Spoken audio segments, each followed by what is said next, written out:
Doctor मलिया, thank you so much हमारे programme में आने का। सबसे पहले तो ये बताइए कि अगर यूनाइटेड स्टेट्स, जैसा कि यहाँ पे डिस्कशन हो रही है, मज़ीद फ़ौजें भेजते हैं अफ़गानिस्तान में, तो उसकी हमारे ख़ित्ते पे और पाकिस्तान पे के लिए क्या इम्प्लिकेशंस होंगी?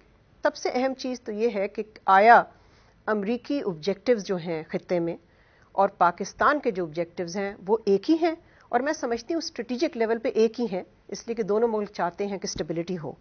लेकिन टैक्टिक्स में फ़र्क ज़रूर आता है और आ चुका है, और यहाँ बहुत ज़रूरी होगा दोनों मुल्कों को कि एक हम आहंगी पैदा करें, एक उनके जो टैक्टिकल यानी कि आप कह सकते हैं मुख्तलिफ अप्रोचेज़ हैं उनको रेकनसाइल करें। ओबामा एडमिनिस्ट्रेशन एक दफ़ा फिर डॉक्टर मलिया जो अफ़गानिस्तान के लिए स्ट्रैटेजी है उसको रिव्यू कर रही है। आपके ख्याल में ऐसी क्या चीज़ें होनी चाहिए नई स्ट्रैटेजी में जो पाकिस्तान को एक्सेप्टेबल हों?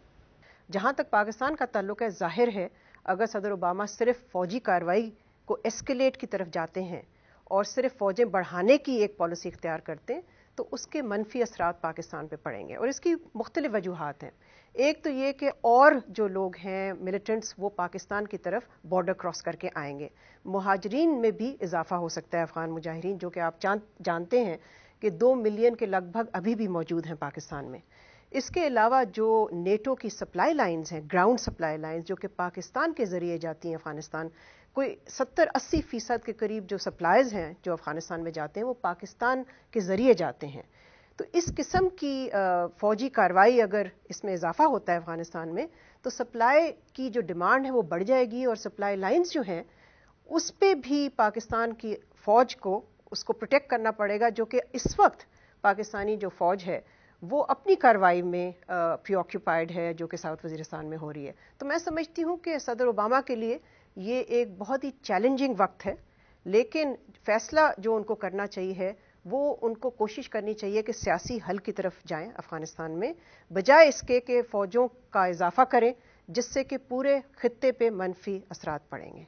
सवात में जब मिलिट्री ऑपरेशन हुआ तो एक आम क्रिटिसिज्म ये था कि वहाँ पे मिलिट्री ऑपरेशन तो हुआ लेकिन गवर्नमेंट के पास कोई फॉलो अप स्ट्रैटेजी नहीं थी।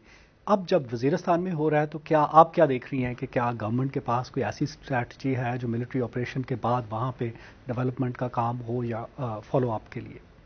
पहले तो ये कि ये दो बहुत मुख्तलिफ इलाके हैं। स्वात सेटल्ड एरिया है पाकिस्तान का, और साउथ वज़ीरिस्तान ट्राइबल एरिया है, फेडरली एडमिनिस्ट्रेटेड ट्राइबल एरिया, जिस पे के मुख्तलिफ सेट ऑफ लॉज अप्लाई करते हैं। सो जाहिर है इन दोनों में स्ट्रैटेजीज़ भी मुख्तलिफ होनी पड़ेंगी उसके मुताबिक, लेकिन खदशात ज़रूर हैं अभी भी।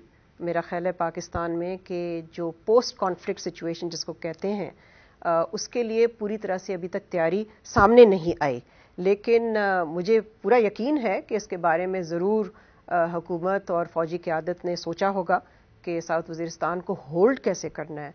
इसलिए कि सबसे अहम सवाल जो पैदा होता है साउथ वज़ीरिस्तान में, स्वात को तो होल्ड कर लिया बिकॉज वो है ही सेटल्ड एरिया, लेकिन साउथ वज़ीरिस्तान एक दफ़ा वहाँ गवर्नमेंट की रिट इस्टेब्लिश हो भी जाती है तो इसको होल्ड कैसे किया जाएगा। मैं समझती हूँ इसमें जो महसूद कबीला है उनकी जो लॉयल्टी है to the state of Pakistan, रियासत पाकिस्तान के साथ, वो एक बहुत अहम पहलू होगा इसका कि आया ये जो कार्रवाई हो रही है फौजी कार्रवाई और उसके साथ साथ जाहिर है इसमें सियासी स्ट्रैटेजी भी है, आया वो कामयाब होगी महसूद कबीले को तालिबान से अलग करने के लिए। ये बहुत अहम सवाल होगा पोस्ट कॉन्फ्लिक्ट सिचुएशन के लिए और उसको इलाके को स्टेबलाइज करने के लिए।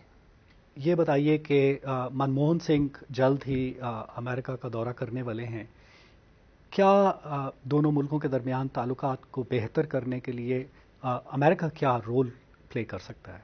मैं समझती हूँ कि वज़ीर आज़म मनमोहन सिंह का जो ये दौरा होगा अमेरिका का, ये ओबामा इंतज़ामिया के लिए एक इम्तिहान भी है और एक मौका भी है कि वो हिंदुस्तान को आमादा करें कि जो डायरेक्ट टॉक्स हैं, जो डायलॉग है इंडिया और पाकिस्तान के दरमियान, उसको रिज्यूम किया जाए, और जो हमारे खित्ते में रूट कॉज है हमारी टेंशन्स का, कश्मीर का मसला, उसको एड्रेस किया जाए। याद आपको होगा कि सदर ओबामा ने अपने इलेक्शन के दौरान ये कहा था कि the road to stabilisation in Afghanistan runs through Kashmir. उन्होंने कश्मीर की बात की थी अपने इलेक्शन मुहिम के दौरान। अब उनका इम्तिहान आता है कि आया वो जो उनके अल्फाज थे वो वाकई एक पॉलिसी में तब्दील होंगे या नहीं। پاکستان ایران کے تعلقات کی بات کرتے ہیں۔ حالیہ کچھ واقعات کے بعد کیا فال آؤٹ ہو سکتا ہے دونوں ملکوں کے درمیان تعلقات پر؟ ایران ظاہر ہے ایک بہت اہم پلیئر ہے افغانستان میں، اور ایران کو آن بورڈ رکھنا، جو بھی اسٹریٹجی اپنائی جائے گی افغانستان کی اسٹیبلائزیشن کے لیے، وہ بہت اہم ہوگا۔ جہاں تک پاکستان کا تعلق ہے، ظاہر ہے پاکستان اپنے تعلقات ایران کے ساتھ ایک بہت اس کو اہمیت دیتی ہے، اور بہت ضروری ہے کہ کوئی اس میں ٹینشنز نہ آئیں، اس لیے کہ پاکستان نہیں چاہے گا کہ جب ایک انسٹیبل بارڈر ہے افغانستان کے ساتھ ایک طرف، اور دوسری طرف یعنی کہ مشرق کی طرف ہندوستان کے ساتھ تعلقات ہمیشہ سے ٹینس ہی رہے ہیں، تو ایران کے ساتھ ایک اسٹریٹجک امپیریٹو ہے پاکستان کے لیے کہ تعلقات اسموتھ رہیں، کام رہیں اور اسٹیبل رہیں۔ Thank you so much doctor Lodhi ہمارے پروگرام میں آنے کے لیے۔